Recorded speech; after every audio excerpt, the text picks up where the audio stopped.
Manukota municipality పరిధిలోని మంగళ్ కాలనీలో గణేష్ నవరాత్రులు 9 రోజులు మంగళ్ కాలనీ బలగం అందరితోని పూజలు అందుకొని ఆ గణనాథుడి వెనకాల ఈరోజు స్వయంభూ హనుమంతుడు వీళ్ళకొక బలం లాగా వెలిసినాడు. వీళ్ళ కాలనీకి ఎల్లవేళలా బలంగా ఉంటా అని చెప్పి హనుమంతుడే ఇక్కడికి వచ్చి ప్రత్యక్షమైనట్టుగా మనందరికీ కూడా నిదర్శనంగా కనిపించింది. ఈ రోజున 50 సంవత్సరాల క్రితం ఉన్నటువంటి పుట్టని వీళ్ళు పిల్లలు తెలియక జేసీబీతో క్లీన్ చేస్తుంటే అది పోవడం వల్ల దాని కింద నుంచి మన హనుమంతుడు పుట్టుకొచ్చి వీళ్ళకు ఒక ధైర్యాన్ని బలాన్ని చేకూర్చాడు.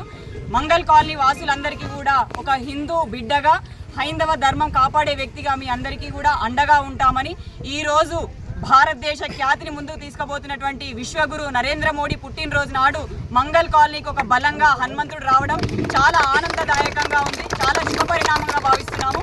మన తెలంగాణ గడ్డకి విమోచన వచ్చిన రోజు కూడా ఇదే, మంగళ్ కాలనీకి కూడా డెవలప్మెంట్కి పునాది పడ్డ రోజు కూడా ఇదే భావించాలి. మనందరం కూడా ప్రతి ఒక్కరం కూడా ప్రతి దేవాలయాన్ని ఎట్లయితే బాగుపరుచుకుంటామో అందరం కూడా ఐక్యతగా ఉండి ఈ గుడి నిర్మాణం చేసి మానుకోటలో ఉన్నటువంటి అన్ని గుళ్ళలో కూడా నెంబర్ 1 గుడిగా నిలబెట్టే దిశగా మనందరి అడుగులు కూడా పడాలని చెప్పి మనస్ఫూర్తిగా వేడుకుంటున్నాను.